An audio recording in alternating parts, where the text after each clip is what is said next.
Hello，大家好，歡迎翻嚟越講越健康，我係 Doctor Wu。哇，咁快咧就嚟到2025年嘅年尾啦。咁大家喺度歡度聖誕節同埋慶祝新年嘅同時咧，咁當然梗係要趁住呢個放假可以放鬆下啦，係咪？咁但係越近呢個年尾咧，大家會唔會都會開始諗下下一年有啲乜嘢可以改善同埋進步咧？咁我就想問下大家啦，如果喺2026年，你淨係需要改一樣嘅生活習慣，你會揀邊一樣呢？咁對我嚟講呢，下年當然係有好多嘢要進步啦，例如繼續要更健康嘅生活啦，做多啲運動啦，識得去調節壓力啦，咁等等等等之外呢，我發覺有一個係大家一定會非常之有共鳴，而且發覺好需要做，但同時亦都好難去做嘅嘢，就係嘗試少啲俾手機控制住我哋嘅腦，尤其是係夜晚嘅時候。點解我特別會想講呢一個生活習慣呢？就係因為我自己都非常之掙扎。我發現咧，有時候明明係好攰啦，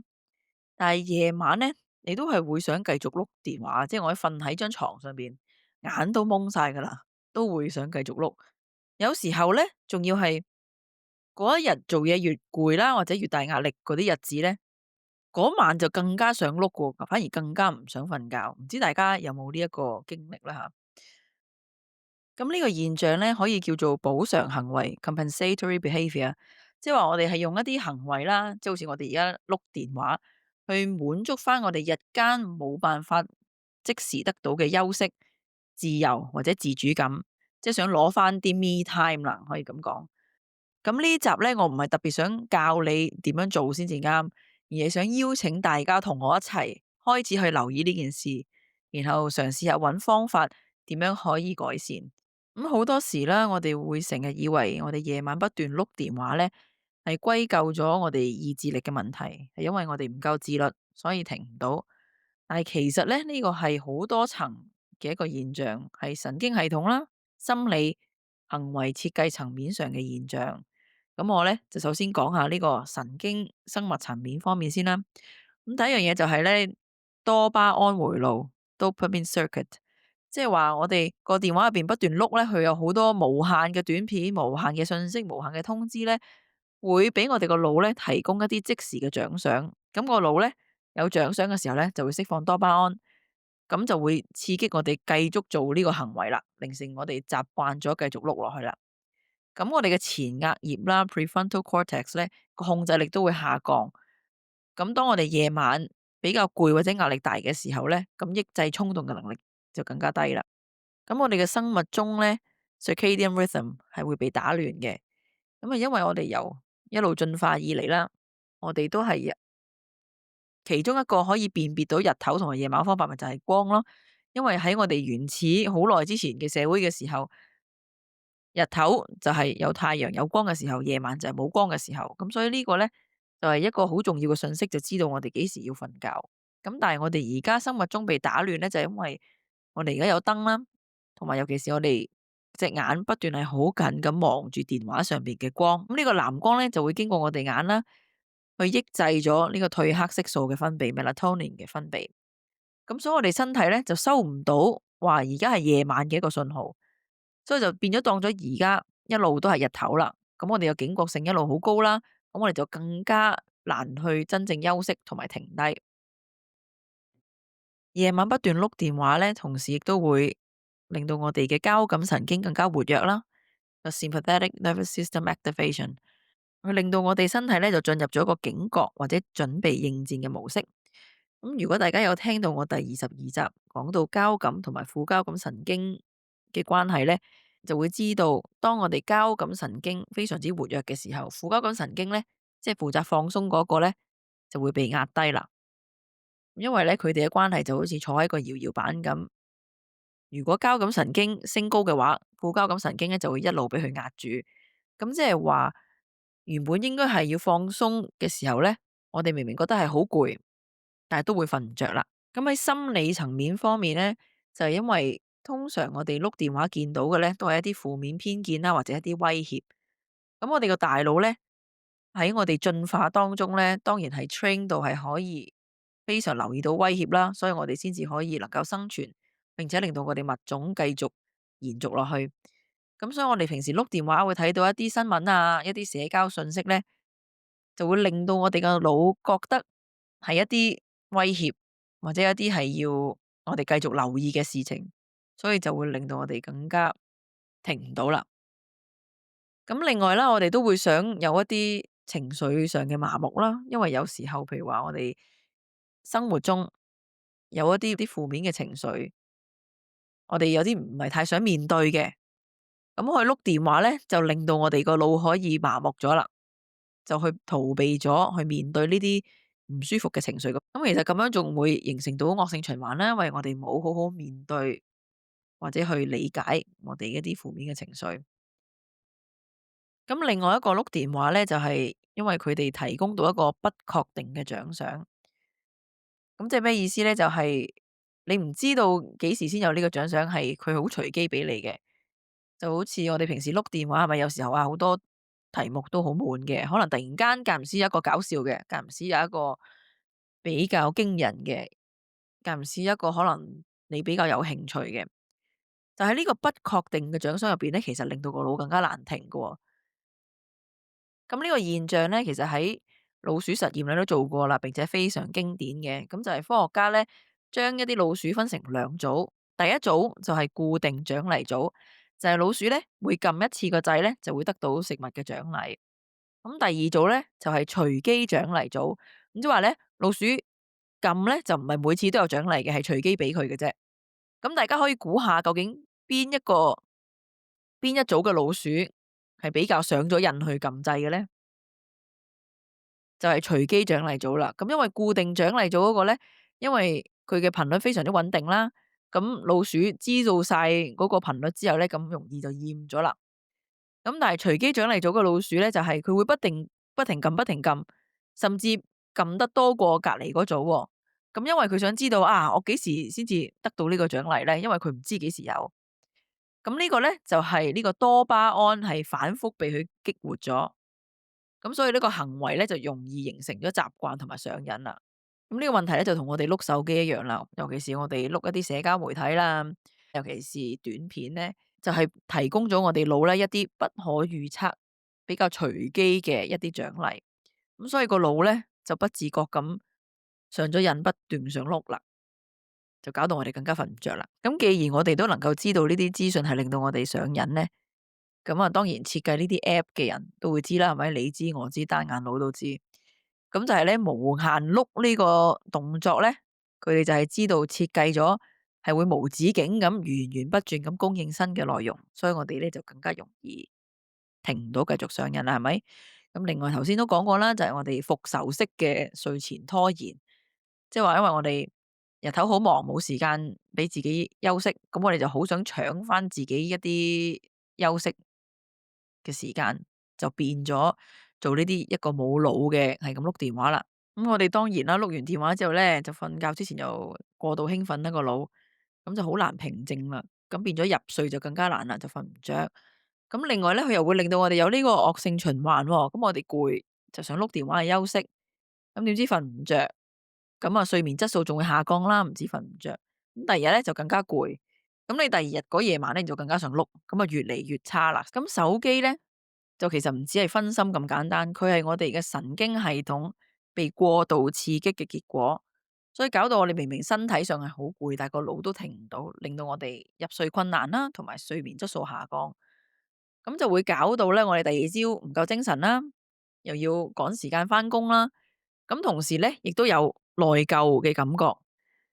咁另外我哋仲會浪費咗一啲可以做其他對自己有益嘅一啲時間啦，譬如一啲真係可以令自己放鬆，或者令自己進步，或者有成功感嘅一啲興趣或者嗜好，或者真正一啲放鬆嘅時間，可能你睇下書，就算坐喺度乜嘢都唔做，都係一啲放鬆嘅時間。瞓覺瞓得好咧，的確係非常之重要嘅喎，因為瞓覺唔係純粹休息，而係身體去修復嘅一個好重要嘅時間。如果大家想了解多啲咧，可以聽翻我第14同埋15集。咁睡眠不足咧，係會影響到我哋嘅壓力荷爾蒙 cortisol 嘅調節啦，我哋免疫系統嘅平衡、情緒穩定同埋荷爾蒙嘅調節。